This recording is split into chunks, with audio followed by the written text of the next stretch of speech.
सुनना चाहती हूँ। उत्तर की ओर एक बड़ा रमणीक पर्वतों में श्रेष्ठ हिमवान नामक पर्वत है। उसके आसपास तरह तरह की भूमियां हैं, तरह तरह की वृक्ष उस पर लगे हुए हैं। नाना प्रकार के पक्षी और अनेक प्रकार के पशु उस पर निवास करते हैं। वहां पहुंचकर गंधर्व के साथ बहुत से देवता सिद्धिचरण पक्षीगण सर्वदा प्रसन्न मन से विचारते हैं। वहां पहुंचकर गंधर्व गाते हैं, अप्सराएं नाचती हैं। उस पर्वतराज के कितने शिखर ऐसे हैं जिन्हें स्फटिक रत्न और वेदुमणि आदि से खाने भरी है।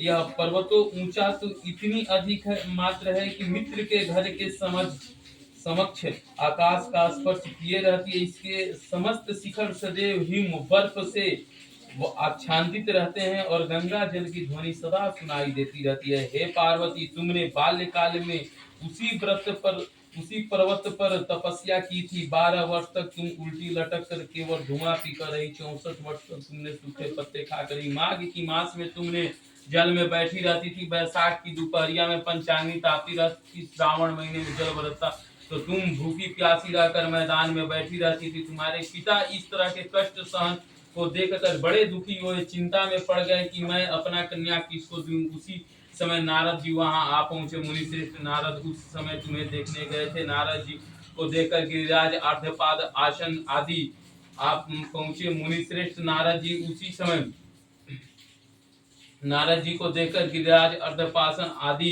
देकर उनका पूजन किए। कहा, हे स्वामी, आप किस लिए आए हैं? मेरा अहोभाग्य आपका आगमन मेरे लिए अच्छा है। नारद जी ने कहा, हे पर्वतराज सुनो, मैं भगवान विष्णु का भेजा हुआ आपके पास आया हूँ। आपको चाहिए कि आप यह युग कन्या रत्न किसी योग वर को ही दे। भगवान विष्णु के समान युग ब्रह्मा, इंद्र और शिव इनमें से कोई नहीं है, इसलिए मैं यही कहूंगा कि आप अपनी कन्या भगवान विष्णु को ही दे।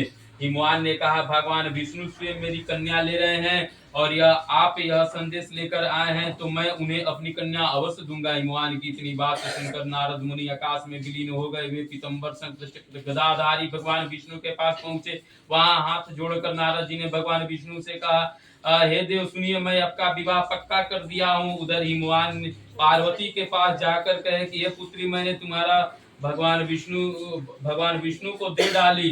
तब पिता की बात सुनकर बिना उत्तर दिए अपनी सखी के घर चली गई। वहीं जमीन पर पड़कर तुम बड़ी दुखी हुई बिलाती करने लगी। तुमको इस प्रकार बिलाती हुई देखकर सखी बोली, तुम्हें इतनी दुखी का कारण क्या है? तुम बताओ, यथाशक्ति इसको पूर्ण करने की मैं चेष्टा करूंगा, इसमें कोई संशय नहीं। पार्वती बोली, मेरी जो कुछ अभिलाषा है उसे तुम प्रेम पूर्वक सुनो। मैं एकमात्र शिव जी को अपना पति बनाना चाहती हूँ, इसमें कुछ भी संशय नहीं है।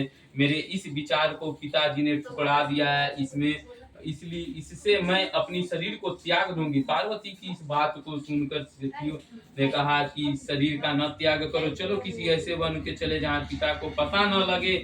ऐसी सलाह कर तुम वैसे वन में जा पहुंची। उधर तुम्हारे पिता घर घर तुम्हें खोजने लगे। दूत द्वारा भी खबर लेने लगे कि कौन देवता किन्नर पुत्री को हर ले गए। उन्होंने मन ही मन कहा, मेरे ने नारद जी के आगे प्रतिज्ञा कर चुका है कि अपनी पुत्री भगवान विष्णु को दूंगा। ऐसे सोचते सोचते हिमवान मूर्छित हो गए। गिरिराज को मूर्छित देखकर सब लोग हाहाकार करते हुए दौड़ पड़े। जब होश हुआ तो सब पूछने लगे, हे गिरिराज, आप अपनी मूर्छा का कारण बताइए। हिमवान ने कहा, आप लोग मेरे दुख का कारण सुने। न मालूम कौन मेरी कन्या को हर ले गए। ऐसे नहीं हुआ तो उसे किसी काले सांप ने काट लिया, सिंह खा गए। हाय हाय, मेरी बेटी कहाँ गई? किसी दुष्ट ने मेरी पुत्री को मार डाला। ऐसे कह वो वायु की झोंके से कांपते हुए वृक्ष के समान कांपने लगे।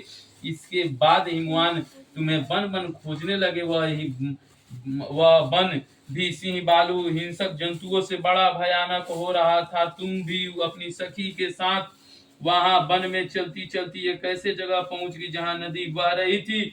उसी रमणीक तट पर एक बड़ी सी कंदरा थी। तुमने उसी कंदरा में आश्रम बना लिया और बालू की प्रतिमा बनाकर सखी के साथ केले के खंबे आदि से सुशोभित कर मंडप बनवा के उसमें रंग बिरंग के रेशमी कपड़ों से चढ़ाकर लगाकर चांदी आदि चंदन आदि सुगंधित द्रव्यों से वह मंडप लिपवा के फिर शंख भेरी मृदंग आदि से तुमने वहां पे जलाभिषेक करते हुए पूजन की, एक एकाग्रचित तो होकर तरह तरह के मंगलचार करते हुए उस मंडप में पार्वती तथा शिव जी का प्रतिमा स्थापित कर उसे रोज दिन भर उपवास कर वो बहुत से सुगंधित फूल, सुगंधित मनोहर धूप, नाना प्रकार के नैवेद्य एकत्रित कर पूजन की, रात भर जागरण की। ऊपर जो जो वस्तुएं गिनाई गए उनके अतिरिक्त नारियल, सुपारी, जम्बूरी, नींबू, लौंग, अनार, नारंगी आदि जो जो फल प्राप्त हो सके इकट्ठा कर उस ऋतु में जो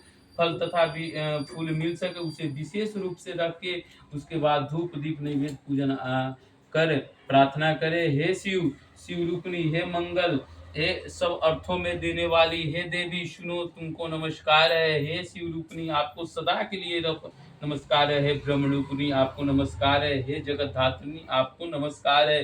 हे सिंह वाहिनी संसार के भय से भयभीत मुक्त, दिन की रक्षा करने वाली, कामना की पूर्ति करने वाली, मैंने आपकी पूजा की है।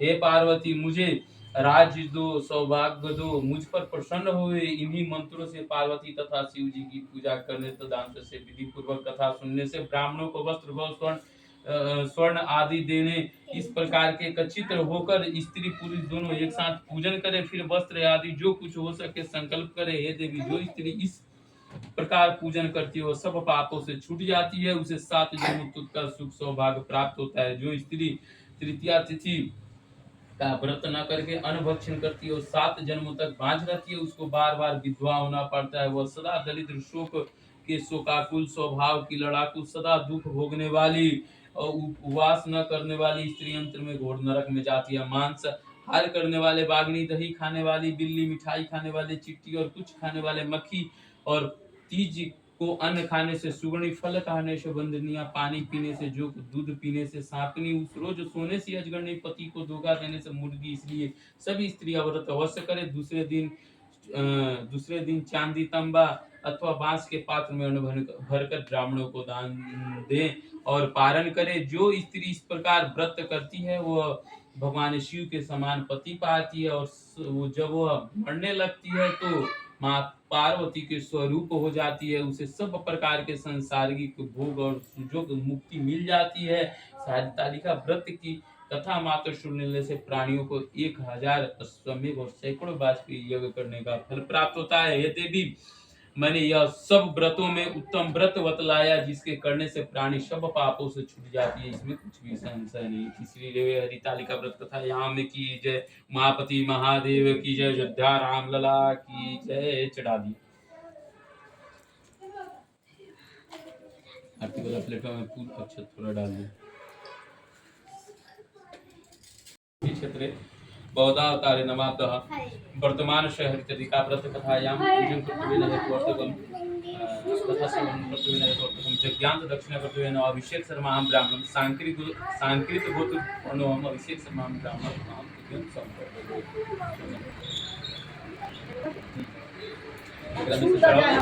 संकल्पयामि।